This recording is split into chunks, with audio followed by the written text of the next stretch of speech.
우편에 그늘 대시니 낮의 해와 밤의 달도 너를 해치 못하리.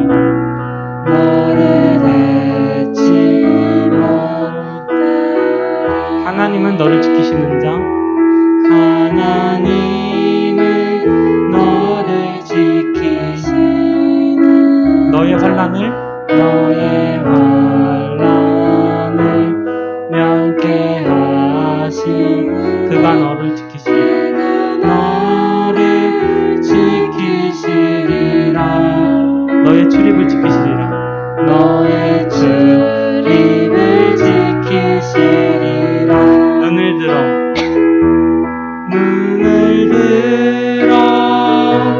산을 보아라. 너의 도움 어디서 오나. 천지 지으신 너를 만드신 여호와께로다. 눈을 들어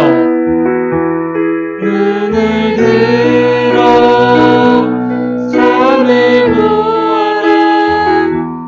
너의 도움 어디서 오나. 천지 지으신 너를 만드신 여호와께로다. 아멘. 정말 하나님께서 여러분들을 지켜주시는 것을 믿고 나아가는 여러분들이 되기 원합니다. 우리 이 시간 마지막으로 함께 고백할 찬양은요, 일상이라는 찬양인데요. 여기서 부르는 건 찬양 처음인데 이 가사가 너무 은혜로워서 콘티로 정하게 됐습니다. 가사를 생각하시며 묵상하시며 함께 부르면 좋겠습니다. 우리 다 같이 찬양하겠습니다. 일상. 나를 보내사 서게 하신 곳, 가장 귀한 곳이 바로 이곳이라. 내게 주신 곳, 광야와 같아도 믿음과 소망 가지고 최선을 다하리. 나의 작은 삶 주께 드릴 때 나의 삶을 통해 주 영광 받으리. 내게 맡기신 가장 귀한 이곳, 감사와 순종으로 오늘을 살리라. 나의 일상을 통해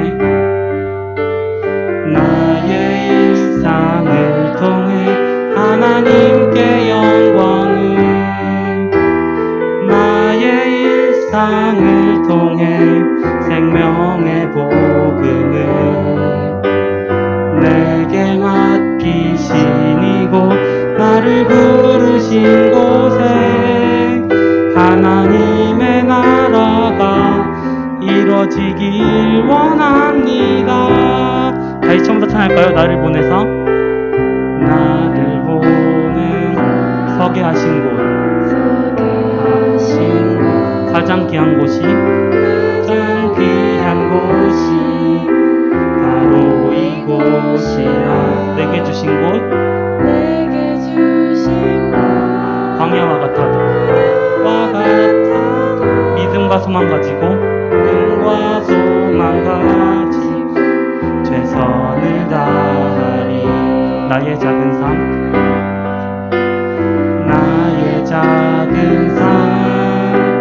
주께 드릴 때 나의 삶을 통해 주 영광 받으리. 내게 맡기신 가장 귀한 이곳, 감사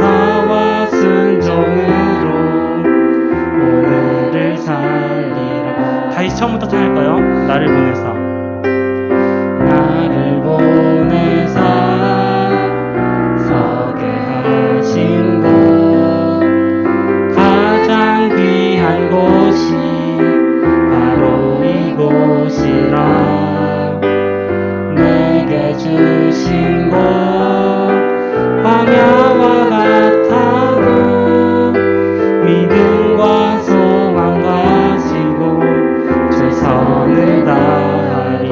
나의 작은 삶 주께 드릴 때 나의 삶을 통해 주 영광 받으리.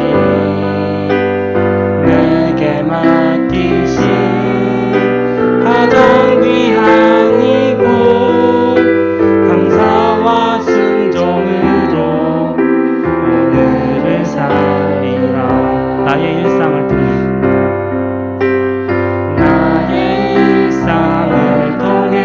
하나님께 영광을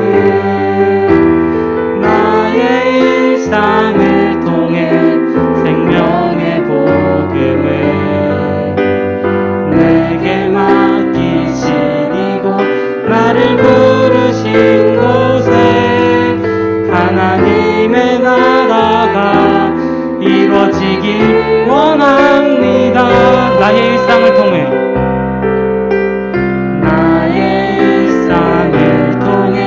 하나님께 영광을 나의 일상을 통해 생명의 복음을 내게 맡기신 이곳 나를 부르신 곳에 하나님의 나라가 이루어지길 원합니다. 잔잔하게 기도할까요? 나의 일상을 통해 하나님께 영광을 나의 일상을 통해 생명의 복음을 내게 맡기신 이곳 나를 부르신 곳에 하나님의 나라가 이루어지길 원합니다.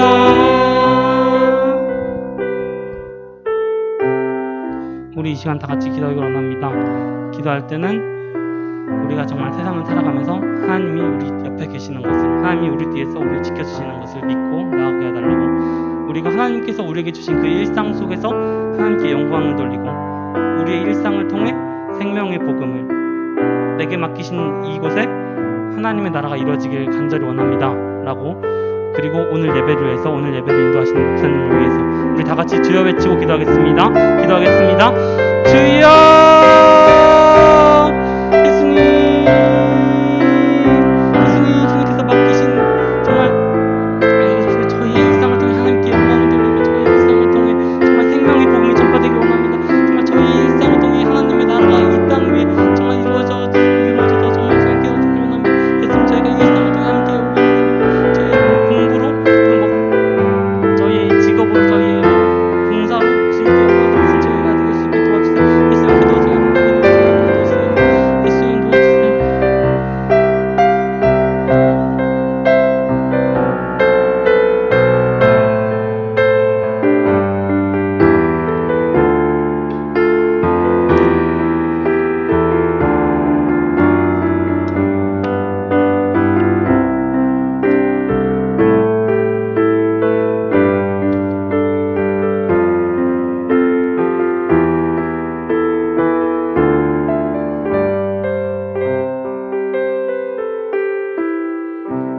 사도신경으로 신앙 고백하겠습니다.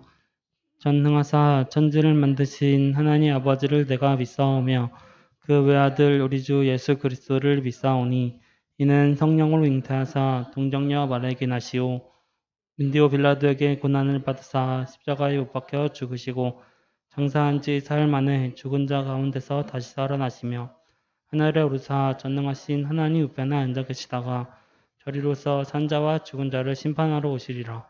성령을 믿사오며 거룩한 공예와 성도가 서로 교통하는 것과 죄를 사하여 주시는 것과 몸이 다시 사는 것과 영원히 사는 것을 믿사옵나이다. 아멘. 이 시간 그 사랑 찬양하겠습니다.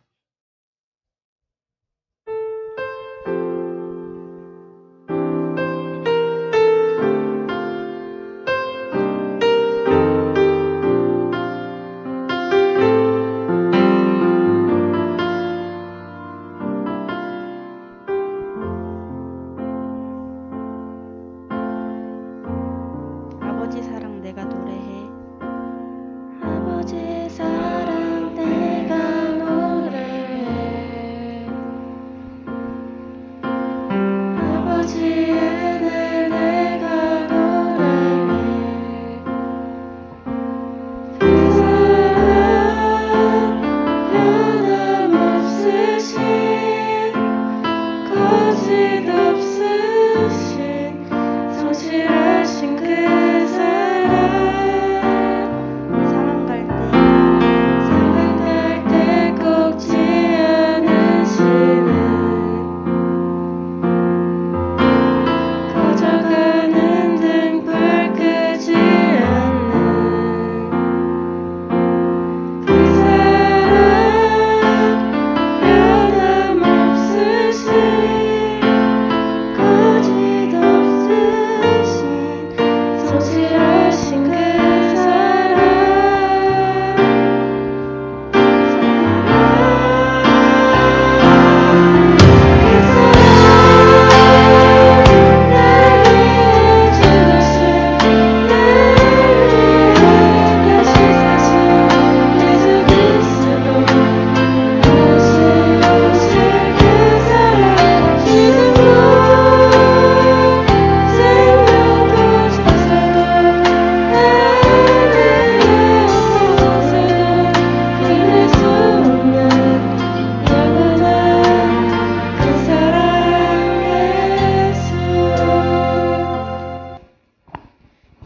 예배기도 제가 하겠습니다. 하나님, 이 자리에 나오게 하심에 감사합니다. 하나님, 예배에 집중할 수 있게 해주시고 시험 기간인 학생들이 있는데 공부 열심히 할 수 있게 해주세요. 예수님 이름으로 기도드렸습니다. 아멘. 고맙습니다. 우리 같이 말씀 보겠습니다. 마가복음 5장 말씀인데요. 오늘은 본문 좀 길어서 본문 읽지 않고 제가 여러분하고 좀 말씀 나누고자 합니다. 여러분 이제 기말고사죠? 아 목사님 교회 왔는데 기말고사라는 거 알려주시면 어떡해요? 신경 안 쓰고 있었는데 어차피 다가와요.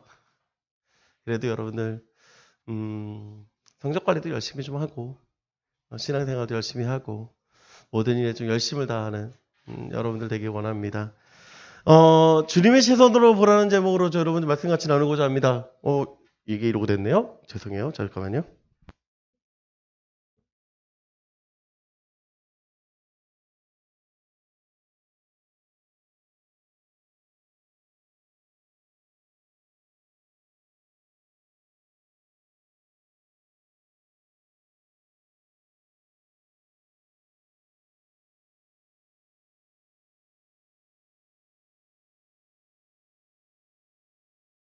여러분 한 그림에 두 그림이 있다라는 얘기 들어보신 적 있어요?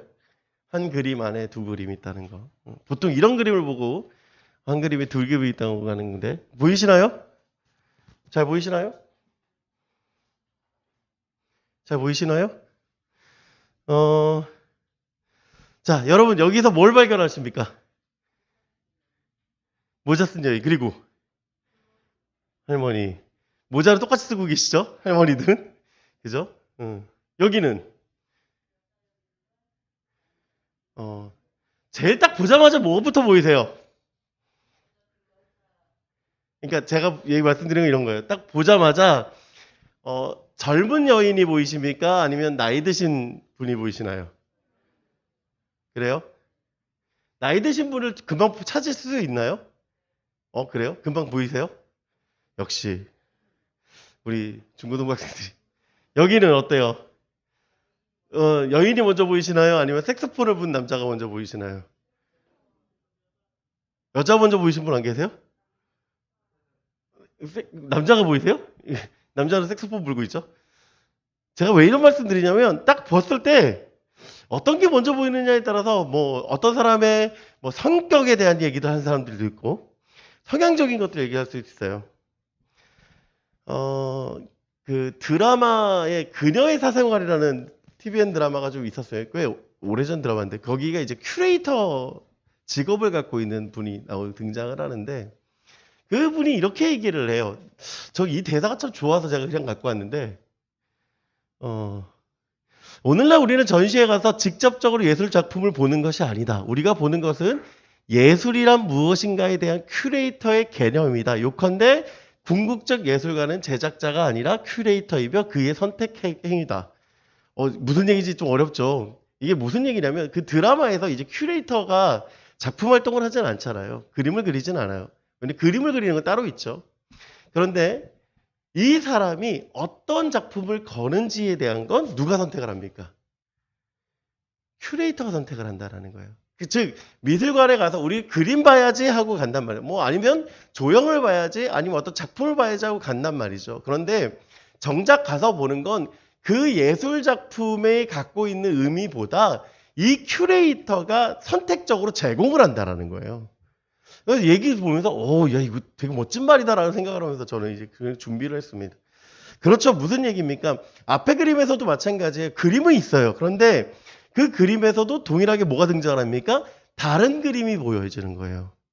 똑같은 그림을, 그런데 그런 그림뿐만 아니라 똑같은 그림을 봐요.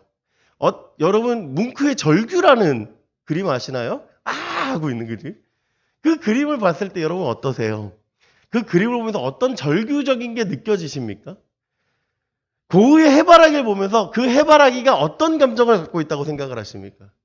즉 무슨 얘기냐면 그걸 설명을 한다라는 거예요. 즉 도스트라고 하는 그 설명하는 사람이 와서 그 그림에 대해서 설명을 합니다. 이 그림은 어떤 그림이고 이 그림이 갖고 있는 의미는 이겁니다. 그럴 때 그 그림의 의미가 이렇게. 근데 전혀 다른 느낌으로 그 그림을 또 볼 수 있겠죠. 여러 가지 우리는 보고 있는 거예요. 보고 있는 거. 그런데 그 그림의 다른 측면도 보고 있다라고 하는 것이죠. 그런데 중요한 건 이거예요. 뭐냐면 누군가 도와줘야 보이는 거예요, 사실은. 그렇죠? 무슨 얘기냐면 여기 여러분 그림들이 쭉 붙여 있어요. 우리 건희 선생님이 너무 예쁘게 작업을 해놓으셨던 그림인데 여러분 그림들 쭉 있잖아요. 그죠? 저거 하나하나 보면서 여러분 어떤 생각을 합니까? 그 그림이 갖고 있는, 왜 저걸 저 순서대로 배치했을까? 배치를 저렇게 아니고 다른 방식으로 배치해도 되지 않았을까?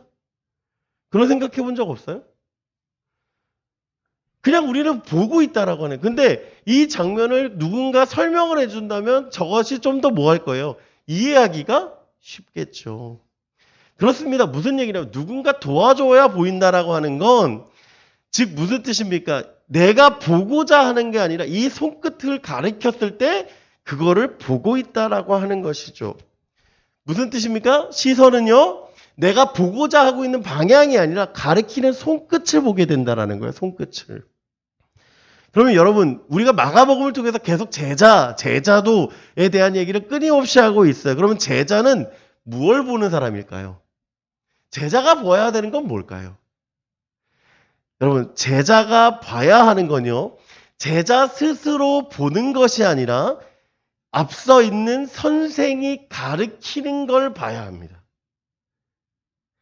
그러면 반대로 그리스도인은 뭘 봐야 될까요? 앞서 제자가 보는 것과 마찬가지로 그리스도인도 뭘 봐야 돼요? 예수님이 가리키는 방향을 봐야 돼요. 그러니까 즉 예수님을 따르는 제자는 예수님의 손을 봐야 된다. 마찬가지로 그리스도인은 예수님이 가리키는 손을 봐야 된다. 그 얘기하는 거예요. 즉 예수님의 시선으로 우리가 봐야 된다는 거예요. 예수님이 무엇을 보고 있는가? 나는 무엇을 보고 있는가? 그 질문의 답을 우리가 좀 구하기 원합니다. 여러분 4장을 한번 마지막에 보면 어떤 일이 있었습니까? 폭풍 가운데 있었어요. 그 폭풍 가운데 예수님 주무시고 있었죠. 제자들이 예수님께 얘기해요. 예수님 우리가 죽겠습니다.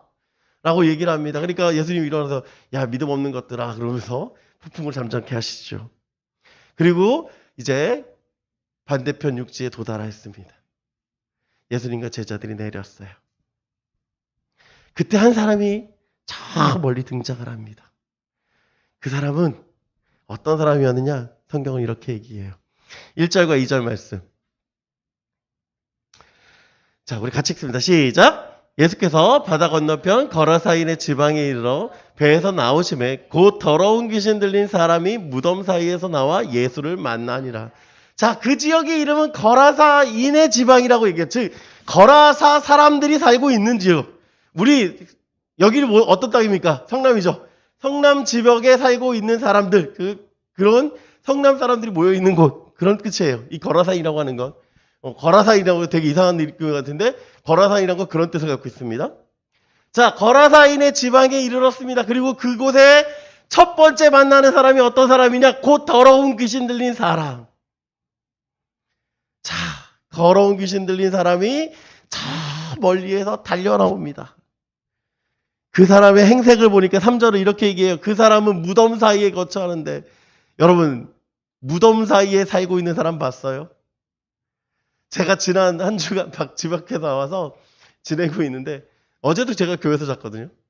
교회에서 잤는데 편하게 못 자요. 그러니까 잠자리가 불편하다는 게 아니라 주변이 차가 있고 막 그러잖아요. 그러니까 되게 민감해져요, 사람이.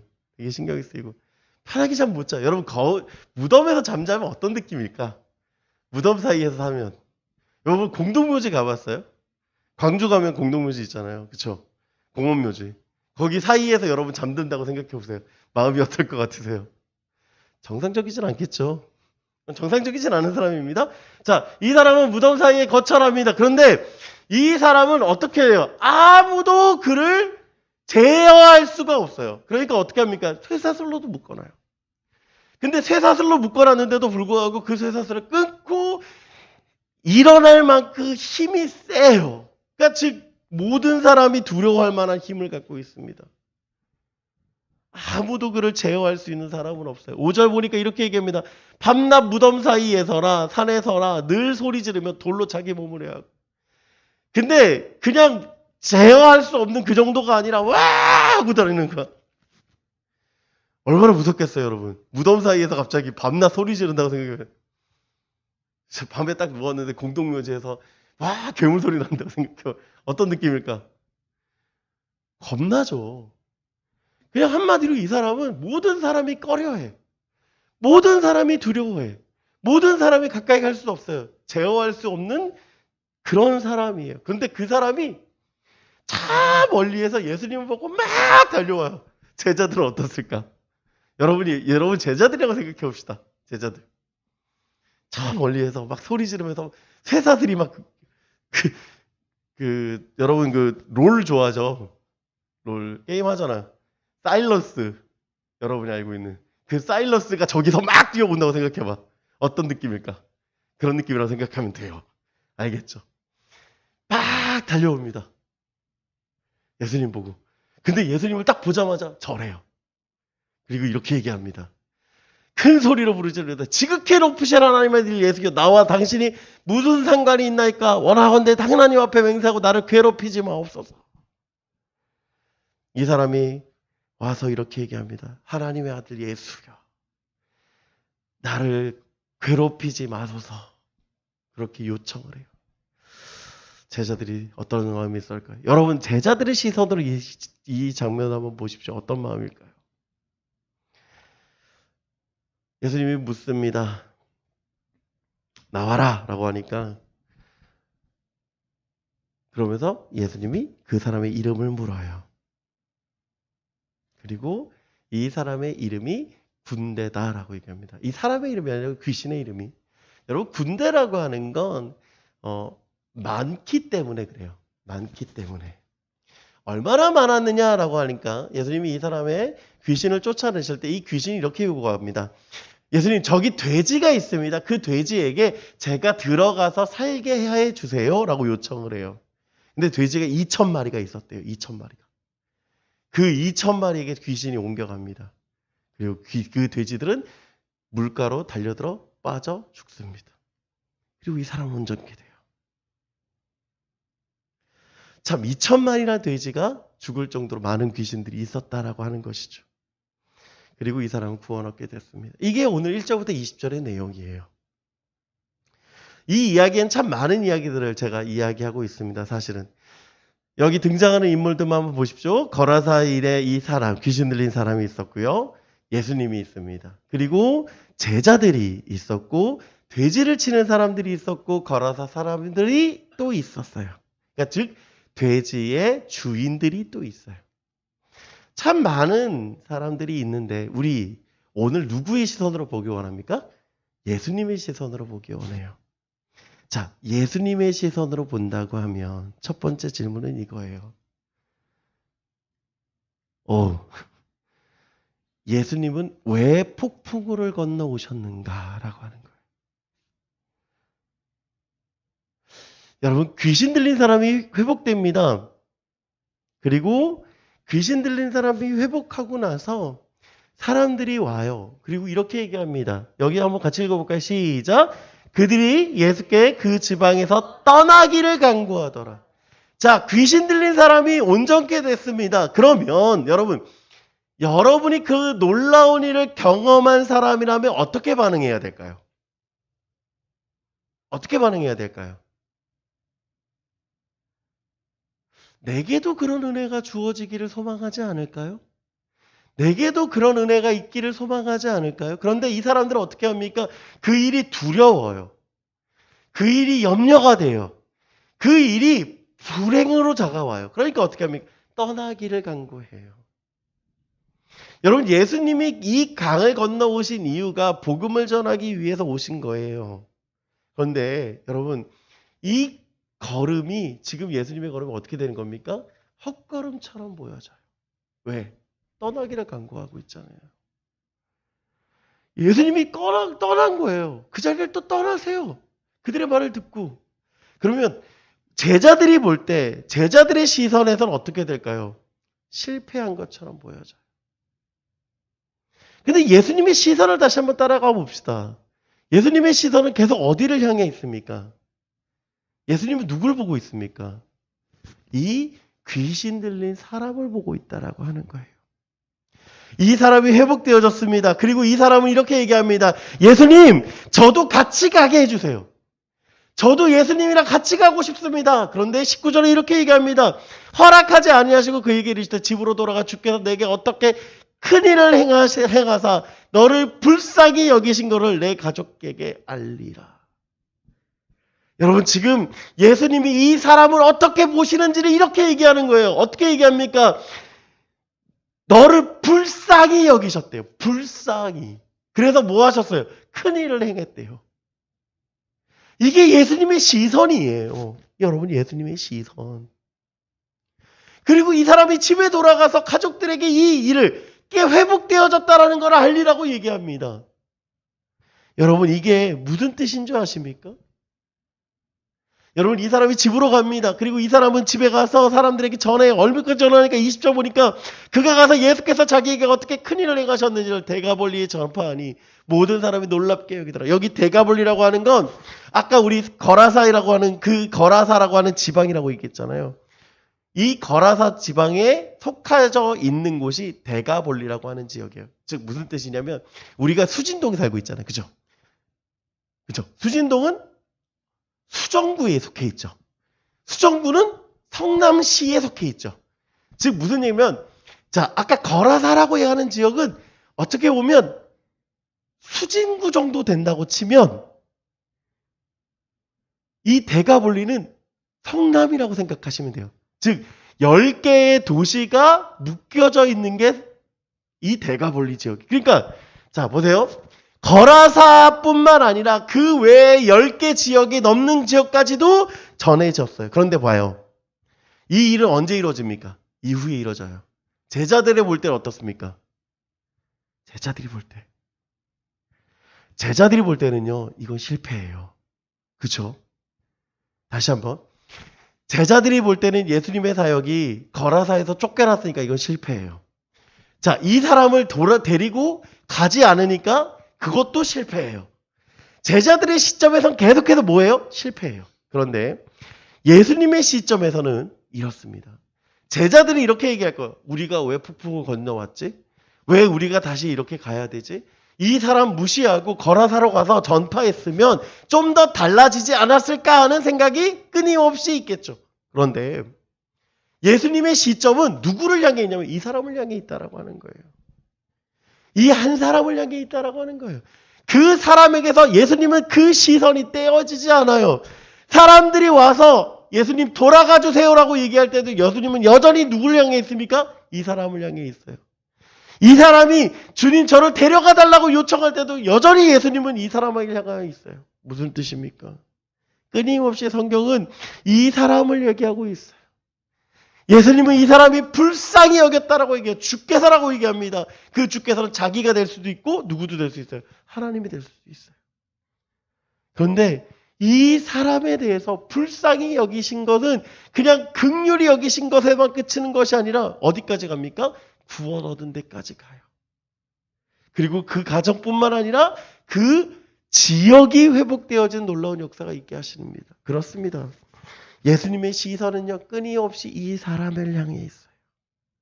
이 사람을 향해서 폭풍을 건넜습니다. 이 사람을 위해서 2,000마리나 되는 돼지를 수장시키셨어요. 그리고 그곳을 떠나 다시 돌아가시는 거예요, 지금. 한 사람을 위해서. 한 사람을 위해서. 폭풍을 건넌 목적. 돼지를 수장시킨 목적. 이 한 사람을 위해서. 여러분, 이것이 우리에게도 은혜입니다. 여러분, 요한복음 4장에 보면 예수님이 나사렛으로 가시기 위해서, 다시 갈릴리 지역으로 가시기 위해서 사마리아 땅을 가셔요. 그곳에서 수가성이라는 곳에 가십니다. 굳이 12시에 누굴 만나러? 그 수가성의 한 여인을 만나기 위해서. 그렇습니다.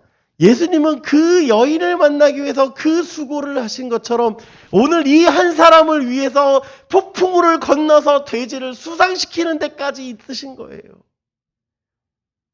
2000년 전에 우리를 향해서 이 땅에 오신 예수님이 지금 우리를 향하여 계신 거랍니다. 지금 우리를 향해서 동일한 시선을 가지고 보고 계시다라는 거예요. 그리고 우리에게 동일한 시선으로 말씀하시는 것입니다.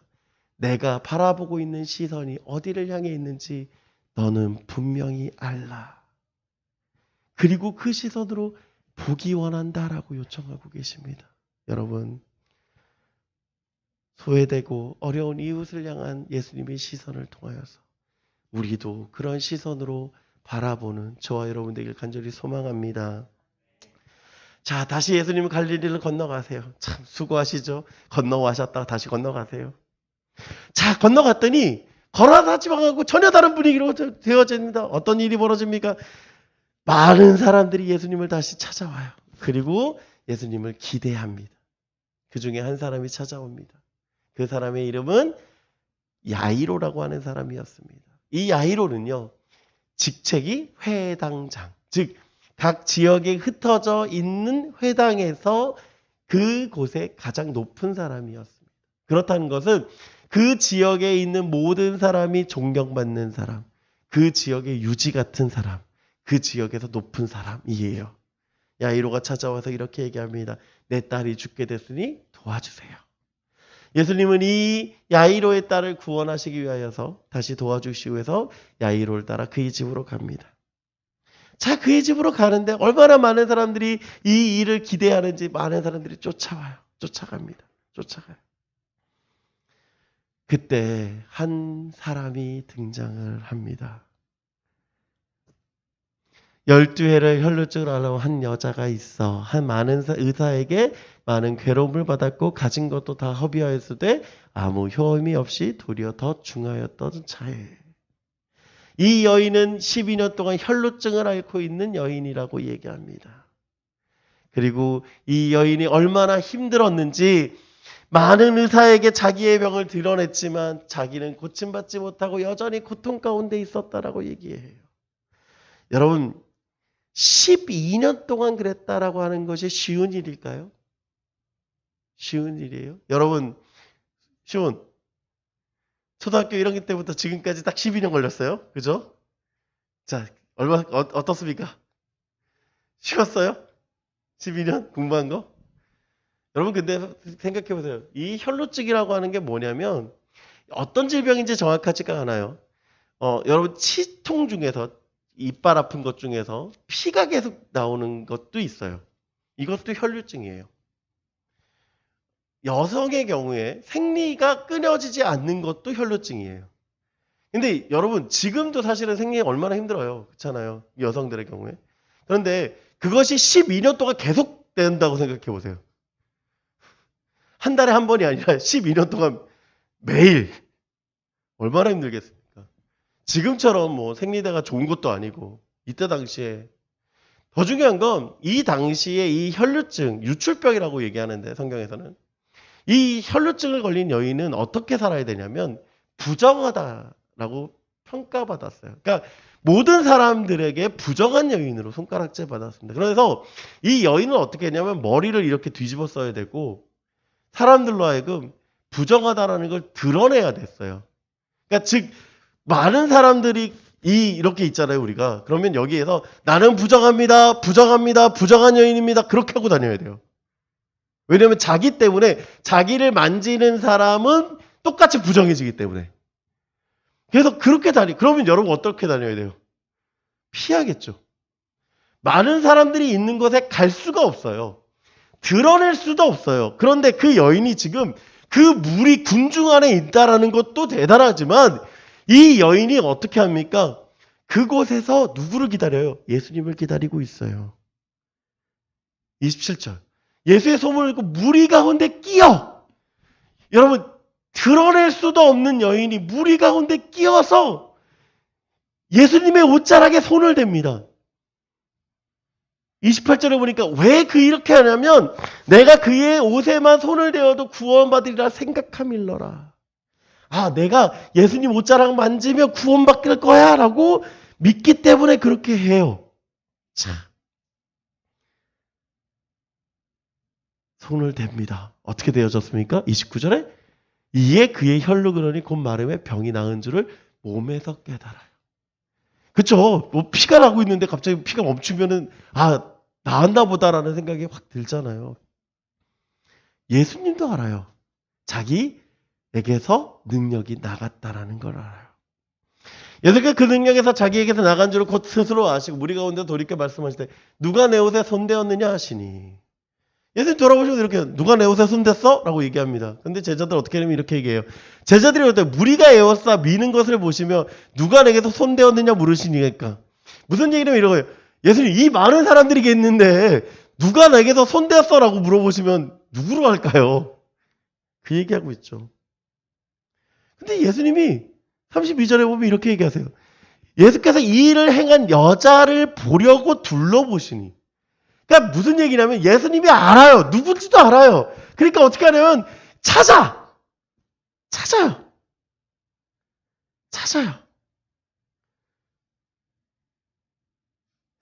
그리고 여자가 이렇게 얘기합니다. 여자가 자기에게 이루어진 줄 알고 두려워하여 떨며 와서 그 앞에 엎드려 모든 사실을 여쭈니.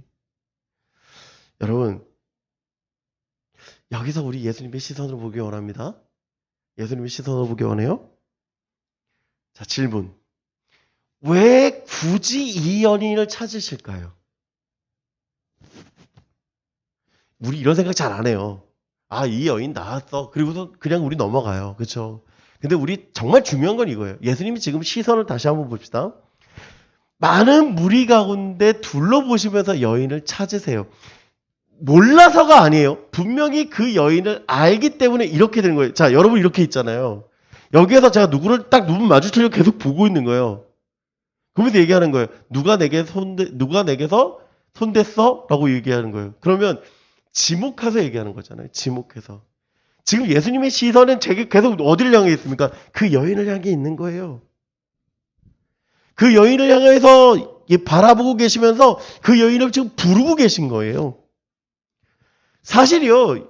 여러분 생각해 봅시다. 예수님 이거 그냥 굳이 조용히 넘어가도 돼요.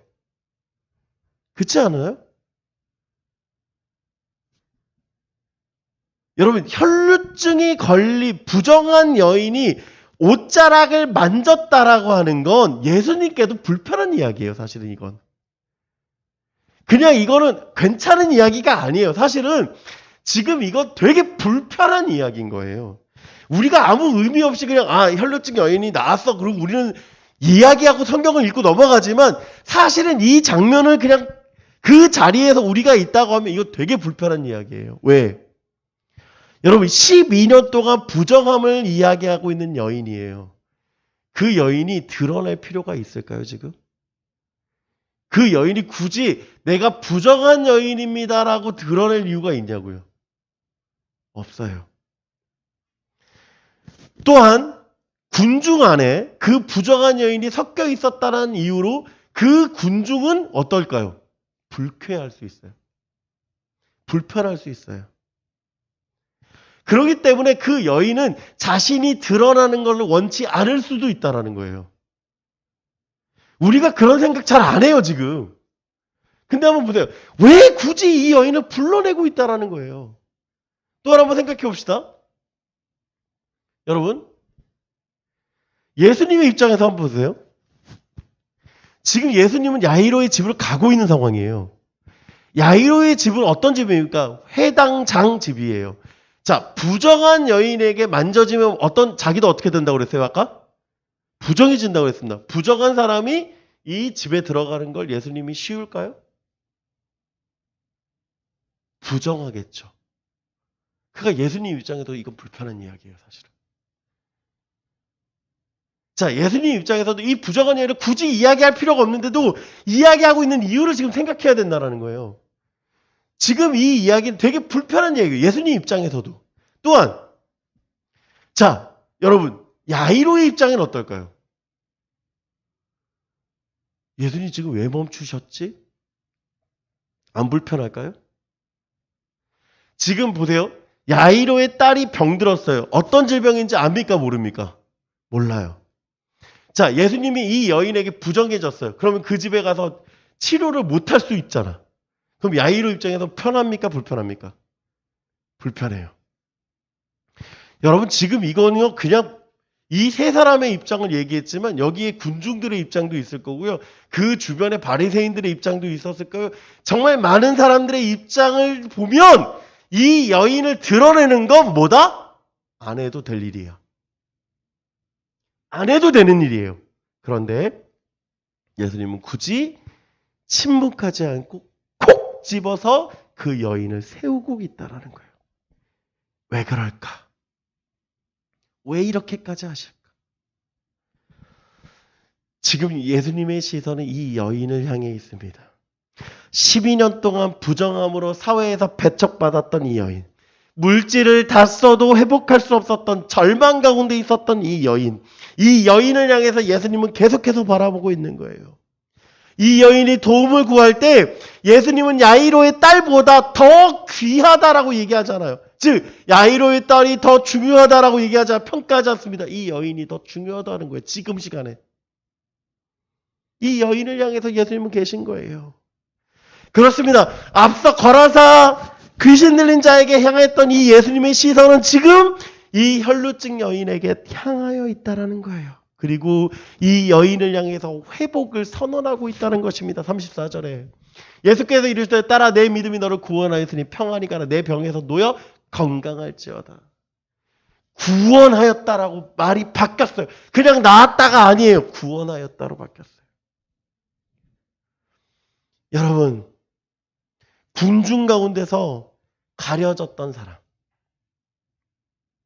드러낼 수도 없었던 사람, 소외된 이 여인을 향하여서 예수님의 시선은 무엇입니까? 그를 회복하고 구원하는 데까지 있어요. 이 시선이 우리에게도 있기를 원합니다. 여러분 예수님의 시선이 어디로 향해 있는 줄 아십니까? 지금 예수님의 시선을 향하여서 우리가 바라보고 있느냐라는 거예요. 예수님의 시선을 향하여서. 우리는 자꾸 우리 시선으로 바라보려고 하고 있다는 거예요. 하지만 예수님의 시선으로 보면 아니 정확히 얘기하면 이래요. 예수님의 시선이 지금 나를 향해 있다라면 얼마나 행복할까요?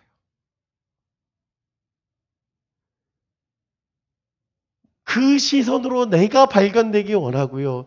나도 예수님의 시선으로 발견되기를 소망합니다. 여러분, 이 여인으로 대기하고 있어요. 근데 야이로의 집에서 사람이 옵니다. 그리고 이렇게 얘기해요. 아직 예수께서 말씀하실 때 회당장의 집에서 사람들이 와서 회당장이 이르되 당신의 딸이 죽었나이다. 어찌하여 선생을 더 괴롭히게 하시니까. 끝났다라는 거예요. 끝났다. 죽음을 이길 수 있는 사람은 없어요. 그러니까 어떻게 얘기합니까? 예수님이 계심에도 불구하고 얘기하는 거예요. 예수님 끝났습니다. 예수님 더 힘들게 하지 마세요. 라고 얘기하는 것이죠. 여러분, 야이로의 심정은 어떨까요? 왜 여기서 지체하십니까? 왜 여기서 이 여인을 향하여 있습니까? 제가 먼저 이야기하지 않았습니까? 제가 더 중요하지 않습니까? 이 군중들을 이끌고 있는 사람이 전데 제가 더 중요한 사람 아닙니까? 그렇게 이야기하지 않을까요? 끝났다라고 얘기하는 이 시점에 예수님은 그를 향하여서 이야기하십니다.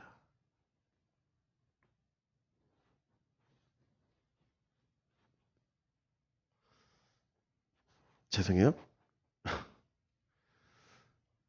예수께서 그 하는 말을 곁에서 들으시고 회당장이라 두려워하지 말고 믿기만 하라 하시고 베드로와 야고보와 야고보의 형제 요한 외에 아무도 따라옴을 허락하지 아니하시고. 자, 이제 예수님이 야이로에게 이렇게 얘기하십니다. 너 두려워하지 말고 믿기만 해라. 그리고 다시 그 집을 향해서 가십니다. 그런데 지금 무리들이 많이 따라하고 있잖아요. 그런데 그 무리들을 멈추게 하시고 제자들 가운데 몇 명만, 3사람만 데리고 가십니다. 3사람만 데리고 그 집에 가세요. 자, 그 집에 도착을 했습니다. 그 집에 도착을 하니까 그 집에서 벌써 죽음이 완연히 드려져 있습니다. 여러분, 떠드는 것과 사람들이 울며 심히 통곡함이라는 건 무슨 얘기냐면 그 집에서 끝났다라는 걸 선언하고 있는 거예요. 아, 이제 이 아이가 죽었다. 이제 왜냐면 이스라엘의 장례 문화는 이 아이를 데리고 이제 묘지로 갑니다. 그리고 묘지에 가서 누워놓고 이제 집에서 장례를 해요. 그러니까 장례가 이제 시작된 거예요, 사실은 벌써. 아직 이 시신을 내보내지만 않았을 뿐. 장례가 시작이 됩니다. 근데 예수님이 이렇게 얘기하세요.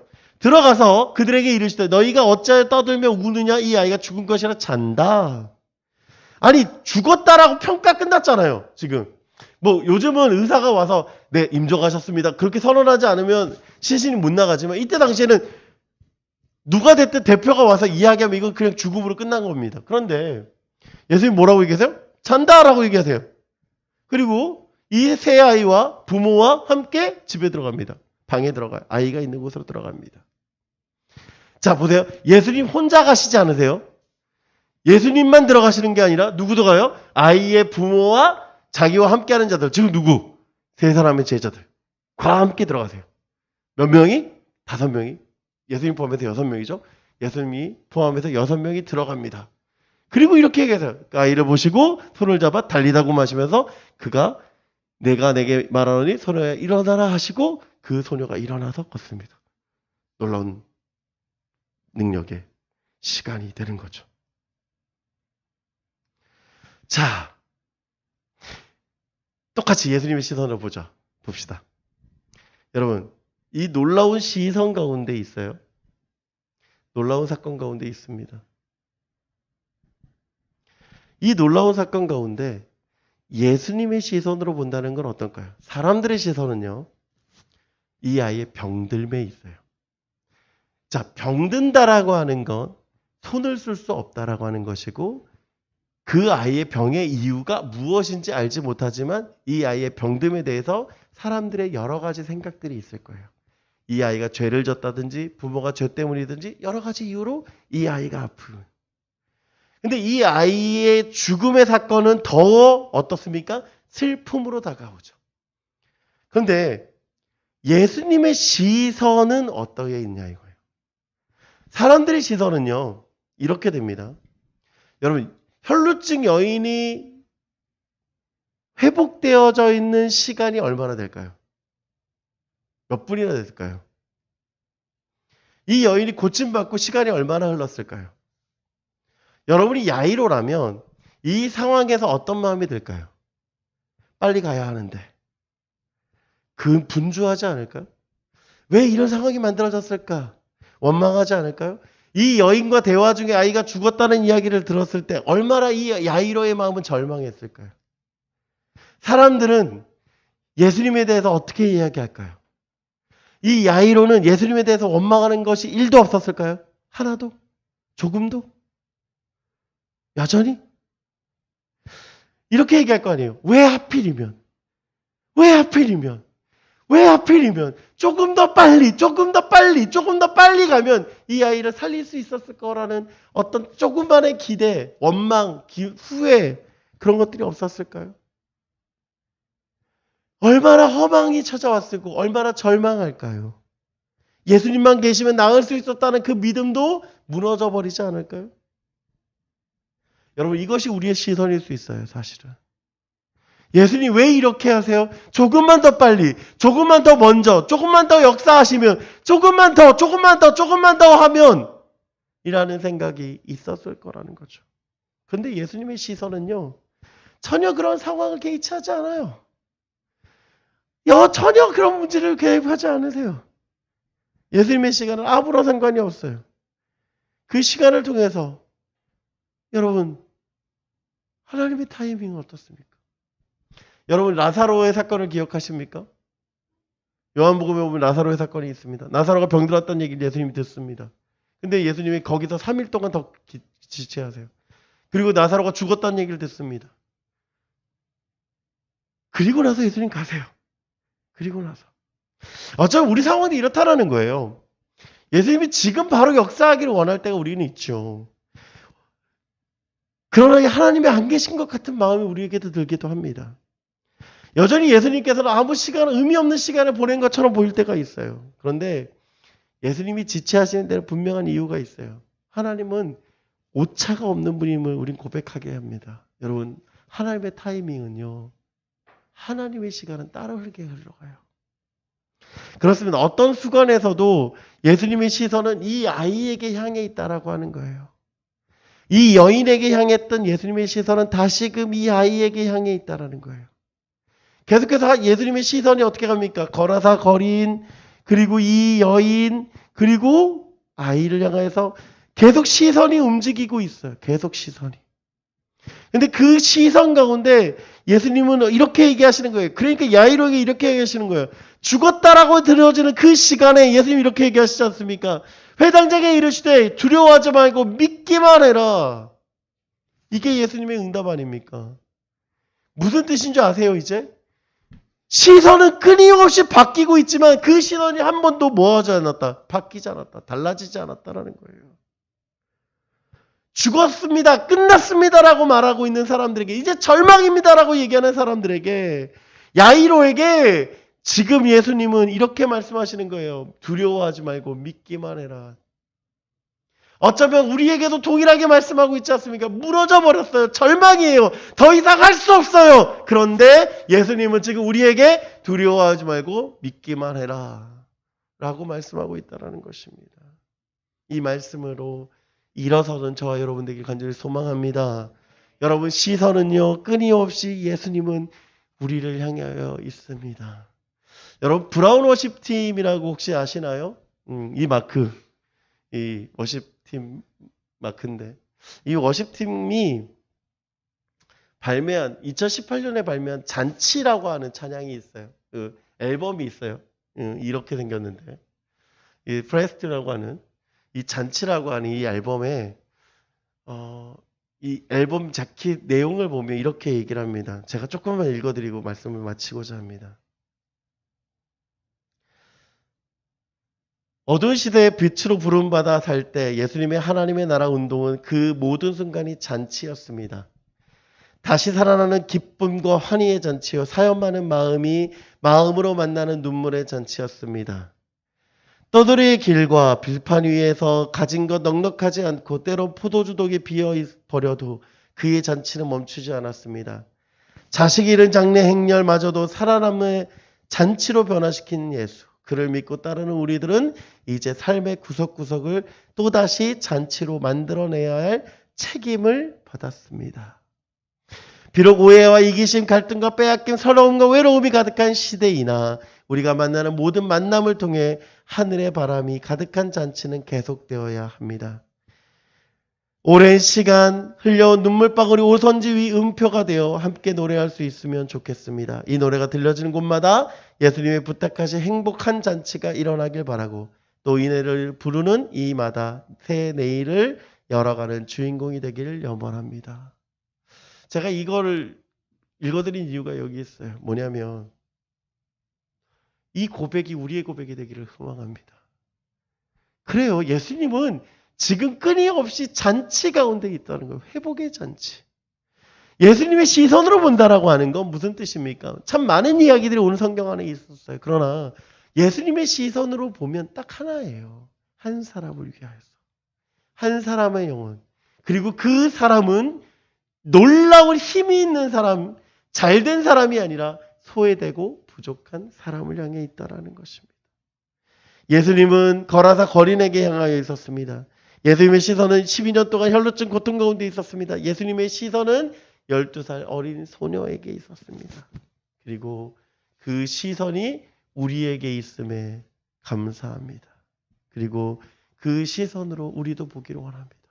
소외된 사람들, 부족한 사람들을 향하여서 일하시는 그분의 소리에 귀 기울여서 나아가서 함께하는 잔치로 회복되어지는 놀라운 역사가 저와 여러분의 삶 가운데 있기를 간절히 축원합니다.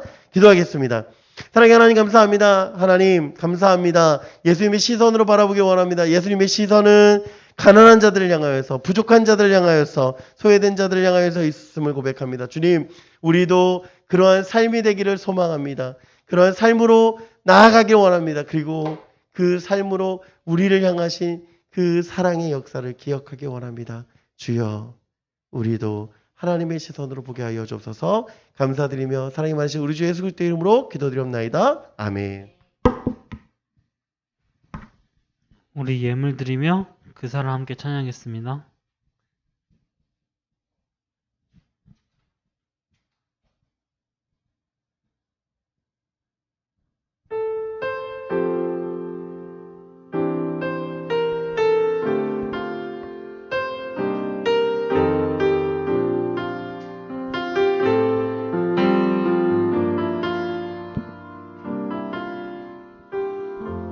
아버지 사랑 내가 노래.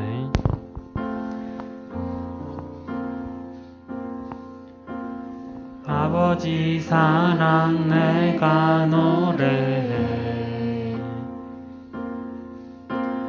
아버지 은혜 내가 노래해. 그 사랑 변함없으신 거짓 없으신 성실하신 그 사랑. 상한 갈 때 꺾지 않으시는 꺼져가는 등불 끄지 않는 그 사랑 변함없으신 거짓 없으신 성실하신 그 사랑.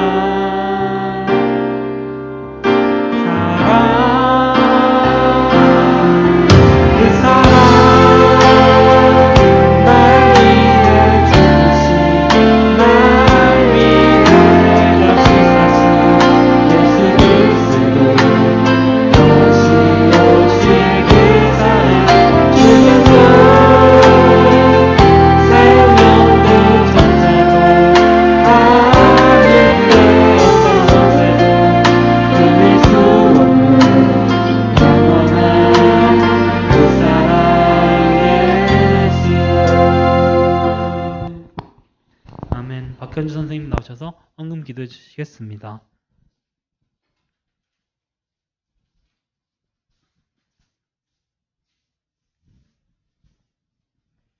네, 기도하겠습니다.